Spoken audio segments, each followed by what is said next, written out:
Muchos escépticos me dicen constantemente que no hay ninguna enseñanza de la Trinidad en el Nuevo Testamento. Como cristiano, cuando escucho esto, simplemente pongo mis ojos en blanco. Decir que la Trinidad no está en la Biblia es como decir que tu carro no tiene motor. Solo ábrelo y lo verás allí. Así que en este video voy a resaltar lo obvio que es y refutaré las objeciones de que la Trinidad no está en el Nuevo Testamento. La objeción más grande que he escuchado de los unitarios es que la Biblia nunca menciona la palabra Trinidad. Bueno, la Biblia no menciona la palabra omnipresente tampoco, pero nadie nunca asevera que la Biblia dice que Dios no lo es. La Biblia nunca dice la palabra omnisciencia, pero nadie dice que eso significa que la Biblia dice que Dios no lo sabe todo.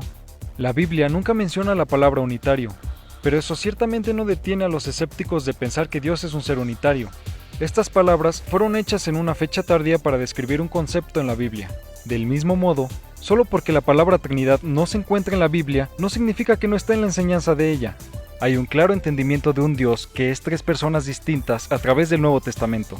La mayoría de los escépticos simplemente citan versos individuales para afirmar que Dios no es una Trinidad. Lo cierto es que hay lugares donde las tres personas son mencionadas juntas y son distintas entre sí.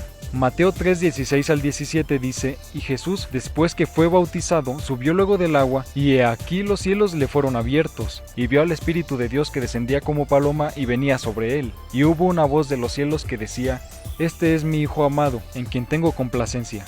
Mateo 28:19 dice: Por tanto, id y haced discípulos a todas las naciones, bautizándolos en el nombre del Padre, y del Hijo, y del Espíritu Santo.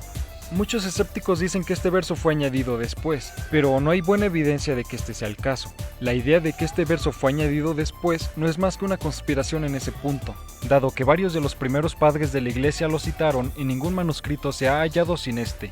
Continuando también vemos la Trinidad en Tito 3:4 al 6. Pero cuando se manifestó la bondad de Dios nuestro Salvador y su amor para con los hombres, nos salvó, no por obras de justicia que nosotros hubiéramos hecho, sino por su misericordia, por el lavamiento de la regeneración y por la renovación en el Espíritu Santo, el cual derramó en nosotros abundantemente por Jesucristo nuestro Salvador. Podría seguir, pero estos versos solo mencionan a las tres personas de Dios. La mayoría de los unitarios no niegan que el Nuevo Testamento menciona a las tres personas, sino niegan que el Espíritu Santo y Jesucristo son ambos eternos y completamente divinos existiendo con Dios el Padre. Sin embargo, esto es fácil de refutar. El Nuevo Testamento dice que Jesús y el Espíritu Santo son ambos divinos y eternos. Comenzaremos viendo al Espíritu Santo. En Hechos 5:3 al 4 vemos que Pedro llama directamente al Espíritu Santo Dios. Y dijo Pedro: Ananías, ¿por qué llenó Satanás tu corazón para que mintieses al Espíritu Santo y sustrajeses del precio de la heredad? Reteniéndola, ¿no te quedaba a ti? ¿Y vendida no estaba en tu poder? ¿Por qué pusiste esto en tu corazón? No has mentido a los hombres, sino a Dios. El verso 3 dice que Ananías le mintió al Espíritu Santo, pero el verso siguiente dice que Ananías le mintió a Dios. Entonces Pedro le llama al Espíritu Santo Dios. En otros pasajes vemos los atributos de Dios aplicados al Espíritu Santo. Hebreos 9:14 dice que el Espíritu Santo es eterno. ¿Cuánto más la sangre de Cristo, el cual mediante el Espíritu eterno se ofreció a sí mismo sin mancha a Dios? Primera de Corintios 2:10 dice que el Espíritu Santo es omnisciente, pero Dios nos las reveló a nosotros por el Espíritu, porque el Espíritu todo lo escudriña, aún lo profundo de Dios. Así que, de acuerdo con las Escrituras, el Espíritu Santo es eterno y es omnisciente. Ahora, algunos escépticos dicen que el Espíritu Santo solo es la fuerza de Dios, pero hay versos donde el Espíritu Santo habla y hace más de lo que una fuerza es capaz. Hechos 13:2 dice que el Espíritu Santo habla y ordena. Ministrando estos al Señor y ayunando, dijo el Espíritu Santo: Apartadme a Bernabé y a Saulo para la obra a la que los he llamado. Pablo dice más tarde en Romanos 8:27 que el Espíritu Santo tiene una mente, así que claramente el Espíritu Santo es más que una fuerza. Tiene atributos de Dios y es llamado directamente Dios. Entonces el Espíritu Santo es Dios, pero distinto del Padre, que también es Dios. Ahora, lo que muchos escépticos argumentan es que Jesús no es Dios y nunca declaró serlo. Constantemente dicen que no hay verso en la Biblia donde Jesús dice que Él es Dios, pues en realidad sí los hay, de hecho hay varios. Los escépticos buscan un verso donde Jesús diga: soy Dios. Y si estuviese hablando con hablantes modernos del español, eso es exactamente lo que diría. Pero él estaba hablando con personas judías antiguas, y si Jesús hubiese dicho, soy Dios, ello no significaría que estaba declarando ser el Dios eterno todopoderoso de los cielos. En Juan 10:30 al 36, Jesús cita el Salmo 82:6 para mostrar que si alguien afirma ser un Dios, no significa definitivamente que se está afirmando ser el Creador eterno. Para los judíos antiguos, si alguno se llamaba a sí mismo con el nombre personal de Dios, estaba cometiendo blasfemia por declarar ser el Señor, y eso es exactamente lo que vemos. En Juan 8:58 Jesús dice: de cierto os digo, antes que Abraham fuese, yo soy. Jesús dice que Él es yo soy, lo que indica una correlación con Éxodo 3:14, cuando Dios le dijo a Moisés que Él era yo soy el que soy. Muchos escépticos dicen que no hay correlación y que Jesús solamente estaba diciendo que Él existía antes de Abraham, pero eso no es lo que el verso dice. Jesús usa esta frase para contrastar entre el comienzo de Abraham con su propia falta de comienzo. En otras palabras, Jesús no era como Abraham, traído a existencia, sino que Cristo simplemente es siempre, y tiene una existencia continua presente. Esto se ve más claro en las palabras griegas usadas, genestai y eimi. Robert M. Bowman Jr. dice: el auristo genestai, venir a existencia usado para Abraham, es contrastado con el presente eimi, el cual puede expresar duración hasta el presente. Yo he sido y aún soy, también como el presente simple yo soy. Jesús declara que su modo de existencia trasciende el tiempo, como la de Dios, y su yo soy es entendido por los judíos como una declaración de igualdad con Dios. Si Jesús estaba diciendo simplemente que existía antes de Abraham, hubiese dicho ego y barco. Al decir ego eimi, estaba diciendo que él simplemente existía sin un comienzo pasado, a diferencia de Abraham que tuvo comienzo.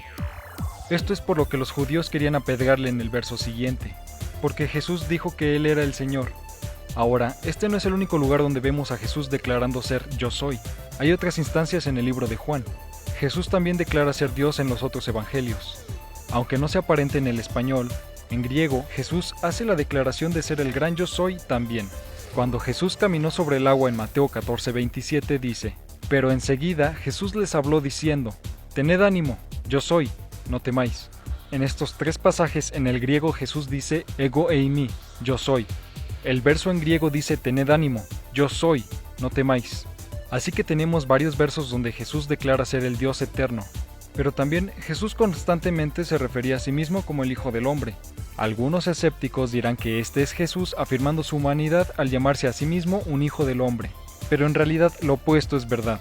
En Daniel 7, una figura divina conocida como el Hijo del Hombre se dice que tiene un dominio eterno y que está sobre las nubes del cielo. Y cuando Jesús fue traído frente al Sanedrín en Marcos 14, Jesús cita Daniel 7 para mostrar que él es la figura divina mencionada. El sumo sacerdote le volvió a preguntar y le dijo: ¿eres tú el Cristo, el Hijo del Bendito? Y Jesús le dijo: yo soy, y veréis al Hijo del Hombre sentado a la diestra del poder de Dios y viniendo en las nubes del cielo.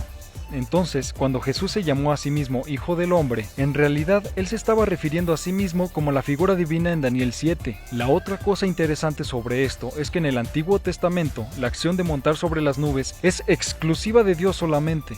Así que Jesús no solo está reclamando divinidad, está declarando que hará algo que está reservado solamente para Dios.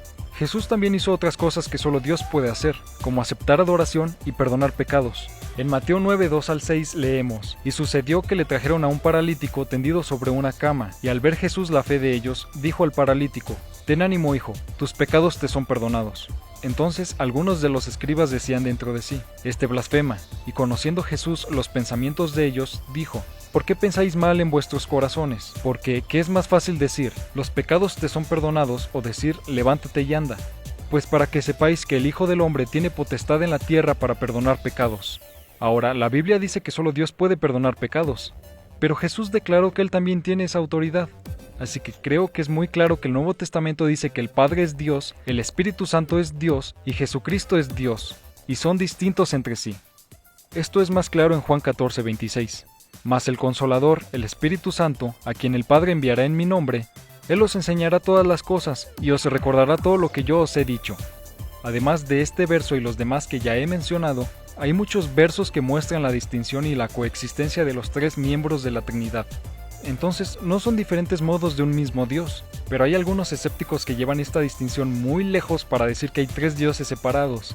Pero eso es inconsistente con el resto del Nuevo Testamento que dice que solo hay un Dios, no tres. Aún más, vemos a los tres miembros de la Trinidad actuando como uno.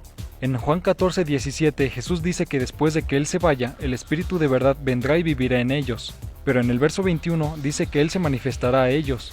Pero después leemos en el verso 23 que es en realidad el Padre el que vendrá con Jesús a vivir en ellos. Así que, ¿quién vendrá a vivir en nosotros? ¿El Espíritu Santo, Jesús o el Padre? Es obvio que los tres actúan como uno y son uno. justo como el Nuevo Testamento nos dice. Como es claramente visto, hay una fuerte enseñanza de la Trinidad en el Nuevo Testamento, y apenas cubrí la evidencia. No mencioné el libro de Apocalipsis, y toqué superficialmente la evidencia en los Evangelios. Entonces, la única manera de negar la Trinidad es negando el Nuevo Testamento, porque es obviamente clara. Incluso sin mencionar 1 de Juan 5:7, el Nuevo Testamento enseña que Dios es trino en su naturaleza.